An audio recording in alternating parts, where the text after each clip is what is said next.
And why don't we bring up the two nominees, Mr. Quinones and Mr. Fleming. Mr. Quinones to be nominated, good morning, to the Metropolitan Water District, as is Mr. Fleming. So I'm going to ask you both just a few quick questions for the record, and they're pretty straightforward, I think. If each one of you can tell me what makes you uniquely qualified to serve on the MWD board. Either one of you. Flip a coin. You want to go ahead? Well, I don't know about the uniquely council member, but I do. I have had the privilege of serving on the board for 4 years now, and there are obviously a lot of challenges with respect to water supply issues, and it's been an honor and a challenge to work with the other members of the Los Angeles delegation. It's a big board. It requires working closely with other delegations from the region and building coalitions and consensus.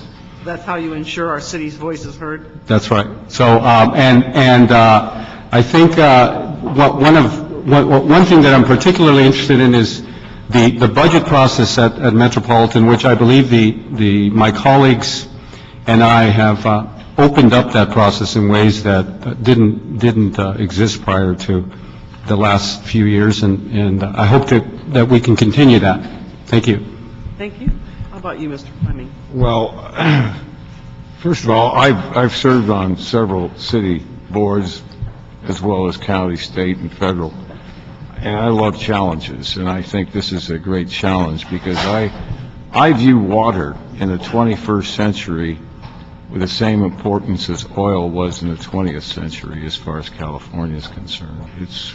It's a vital resource, it's limited, and we have to do things to make sure that we are conserving and we're getting new sources. And I look forward to the challenge. And as with respect to our ongoing drought problem, what solutions do you feel you can bring to the board that may assist in this regard? You know, we had a major drought problem many years ago, and we did rationing, and it worked. And I think the same thing is going to happen this time. The two-tier? Yeah, exactly. Okay. Yeah. Okay. As you can see, I'm sort of lonely this morning, so I can send this without recommendation. You can send that as a communication. You're going to be heard today in council, I believe. Right. So we'll send this without recommendation. I'll speak on your behalf when we get down to council. Thank you. Thank you. Okay, communication from the chair then. All right, and I will send it forthwith once we get downstairs. Very good. Okay? Thank you very much. Thank you for your time and your willingness to serve. I'll see you in about 50 minutes. Okay. Thank you, All Congressman. right, thank you. That was items 1 and 2. Do we have any items that we need to consent or continue? Actually, Madam Chair, yes, consent items, we'd like to recommend items 5 and 6. Both have to do with EAD reports on Great. grants, Carl Moyer funds and LEA grant funds. Okay. Consent those. We'll wait until, if you get a full. Great. Any continuances? No. All right, so then our next item is 3. Item 3, SEER report relative to authorization to execute a MOU with Northeast Trees to implement the Garbanza Park Stormwater Best Management Project. Let me just ask you a quick question on this. Is this project associated with any TMDLs that the city is required to meet? The swing town from River Sanitation. This would be one of the potential projects for TMDLs coming online. We're in the process of developing the implementation plan for it. So this would be one we would use for TMDLs, yes. And then just tell me how much work's going to be done by the Northeast Trees and how much will be done by the city? Basically, the implementation of this project is going to be done entirely by Northeast Tree Design and Construction. And they have the expertise to do this? That's correct. And is that why the MOU is necessary? That's correct. Okay, all right. Well, again, There's somebody from the public who wants to speak on this one. oh, there is, okay. Let's see. Okay, Dr. Williams. Okay, thank you, and you can relax. Doctor, no, you're speaking.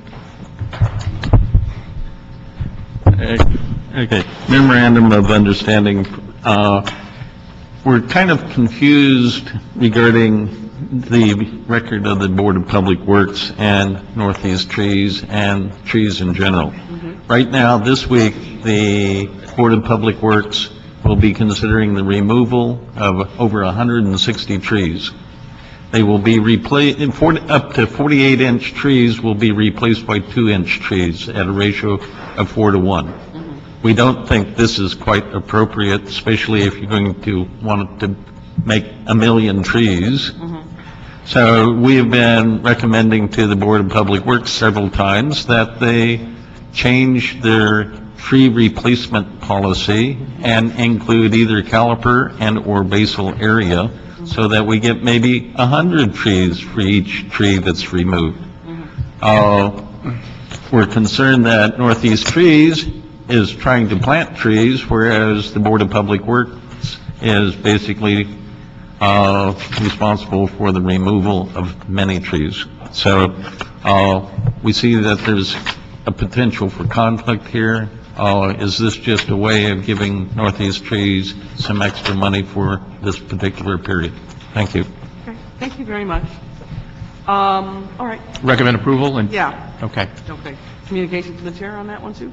No, yeah, it would actually, if we don't get a full quorum, yeah. So, Our next one is 4. item number 4, Public Works report relative to the draft initial study and mitigated neck deck for the Peck Park Canyon Enhancement Project. We have staff Anybody from... here to report on that? Okay, come on up. Why don't I ask you a real quick question to cut to the chase on this? Now, the project is noted as having received a funding commitment of $1.9 million from the state, Proposition 50, I believe.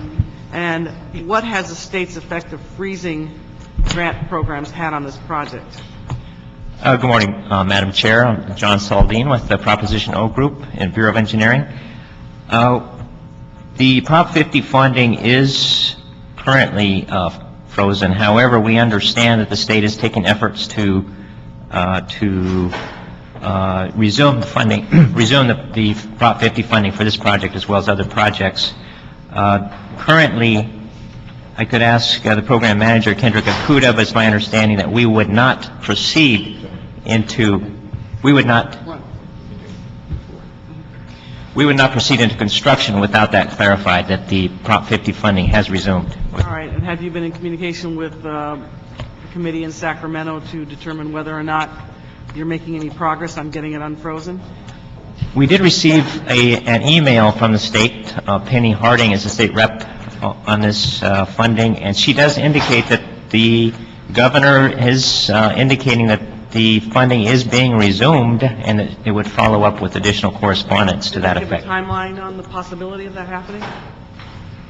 She's indicated that she would follow that up within a few weeks, and that was about 2 weeks ago. I haven't heard anything since then. The Bureau of Senate, the Bureau, or rather I should say the Recreation and Parks Department, Susan Huntley is who I would recommend that we contact to get any update on the grant funding. So basically, at this point, the project's probably not on schedule as originally determined by the city council, correct?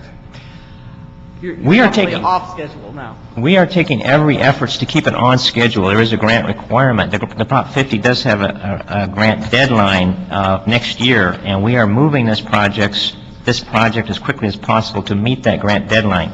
Okay, how far off are you? You know? We're still on track to meet the grant deadline. Okay. Any questions for Mr. Garcetti? Ms. Gruhl has just joined us. Mr. Garcetti's here. Any questions? All right. All right, now we have a majority. So if we can, that was item number 3, right?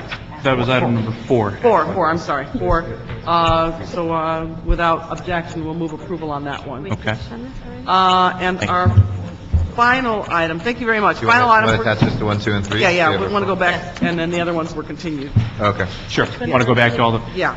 it was Move approval on items 1 through, 1, 2, 3, 4, actually 1 through 6. 1 through 6. Okay, without objection. Now we go to item 7. Item 7. DWP report requesting authority to enter into agreements with ERS Corporation and Kleinfelder.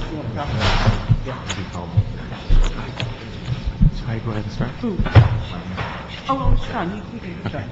Yeah, no, he's gone. Oh, yeah, he was, no, he was, I did it right away. Here? Yeah, he was here. Yeah. Okay. Number 7. Great. Please, tell us the type of service these, 2 consultant contracts provide to DWP and the Van Norman complex, and what upgrades are going to be made to the water storage facilities. Great. My name is Glenn Singler. I'm the Director of Water Engineering and Technical Services at LADWP. These are very important contracts for us to comply with water quality regulations promulgated a couple of years ago by the EPA on our surface water storage. We have to cover our reservoirs or bypass our reservoirs and also improve water quality for the disinfection byproducts. So there are 4 or 5 major projects that will be implemented on this site. And these 2 contracts will help us in the geotechnical area over a long period of time. Because all of these projects are interrelated, we have a lot of earth moving and some dam construction that will be going on the site. We want to make sure we have some continuity over time, so we've looked at this 15-year period. Yeah, and that, tell me about the continuity of time. So I was going to ask you why the contracts were for a total of 15 years and how the department's going to monitor the work over the 15-year period so you stay within your $59 million contract total and not exceed it. Right. Well, all of these items of work will be task-oriented, so we're not obligated for any of that money up front, but we have that ability to do task by task. So we have various projects that will require, earth moving, drilling, understanding where the soils are going and how that works, plus design aspects of dams and other things. So task by task, we will have certain limits to the amount of money for those specific tasks, and those will be monitored, constantly as we go. And CAO is here too. Why don't you give me a summation of what your report says for the record? Bill Kreitz with the CAO's office. We have looked at this, and we did agree with the 15 years, or the maximum 15 years for those professional services agreements. And we did look at the importance of having a consultant develop knowledge transfer, do knowledge transfer, and train a new generation of engineers that in dam construction, they, according to the department, they have not built a dam since 1982. So there's an entire generation of dam construction engineers that have basically, I believe, retired.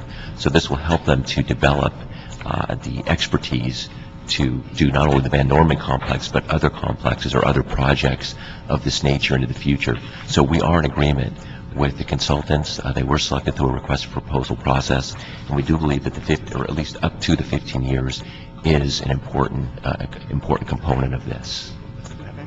Are there any other questions from members on this item? And we've been joined by Mr. Alarcon. No, Madam Chair. All right. Thank you. Questions I was going to ask? Okay, great. Mr. Alarcon? All right, well, then without objection, that is item 7 for approval. Thank you very much. Thank you very much. That takes us to...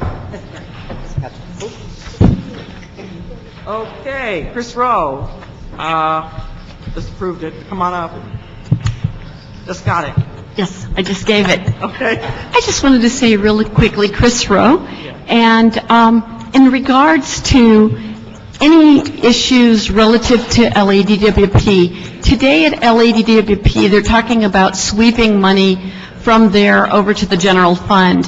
And I just want to say that there is so much need for money at LADWP right now for infrastructure projects that I just don't want them to sweep their money over. We're dealing with, solar and all those other aspects that I just didn't want to see that moved, and I felt it applied here, so I'm going to throw that one out there. Thank you. Okay, thank you very much. Now, we are at the portion of the agenda for items that are not on the agenda, public comment. So I have 2 cards. Chris Rowe, come back, and then Dr. Clyde Williams. And item 7 is approved, right? Yeah, I'm good for on that. Good morning. It's Chris Rowe. And I want to say thank you to all of you. I was ready to come down here last Tuesday to talk about stormwater and the Bureau of Sanitation, and I listened to your special meeting, the one Friday. I take extensive notes. Some of you have seen my emails. And you can tell that I listen to every word you say, and I want you to know, and sometimes your staff members do respond by email to me, and so I want to thank you very, very much for sending that out to the neighborhood councils. I do look forward to that, and I hope that will be an agenda item next spring with the county. And I do like to always give thanks where thanks are due on any number of items. You've seen positive feedback on other things. The second thing I want to mention is that, but outreach for LADWP, we are going into tiering, we're going into our 2-day watering restrictions. We aren't getting outreach there, and that's something I wanted to mention. Thank you. Okay, thank you. Thank you very much. Dr. Williams. DWP. All right. This is the flyer that the great outreach of DWP, one of the most profitable organizations in the city government, and they're going to transfer $20-some-odd million. It's confusing to our people in Northeast. Number one, are the low-income or Lifeline customers going to continue their discount with minus 15% or not? It's confusing. There's also a matter, I am a multifamily meter. I only have 2 houses on 2 lots. I consume less than 20 units in 60 days. I will get 28 units if you read the webpage. However, reading this, I get 97.75 of my highest use in the last 3 years, which would be 20. So there's a confusion between the web page. If I use the web pages, I get 106.25%. If you read the outreach from DWP, you get 97.75. So haven't they learned anything? And, I hate to see it because it's a waste of paper and it's confusing a lot of people on our Northeast LA blog trying to say, okay, go look at the webpage. Well, no, the webpage differs from what they hold in their hand and which is mailed out. So can't you help get DWP to do something right in the way of outreach? So thank you. Okay. There's representatives here in the room, so they will take that back to Mr. Nye. I'll be over there. Okay, you'll take care of it. You don't need us, you do just fine. All right. Mr. Cardenas has joined us also. Thank you. Hold. Yeah, no, that's fine. Yes, you can always say that. You can always say that, she's nice. Okay, so with that, public comment is done, and the meeting is adjourned, and you can go and express your like to Wendy now. Yes.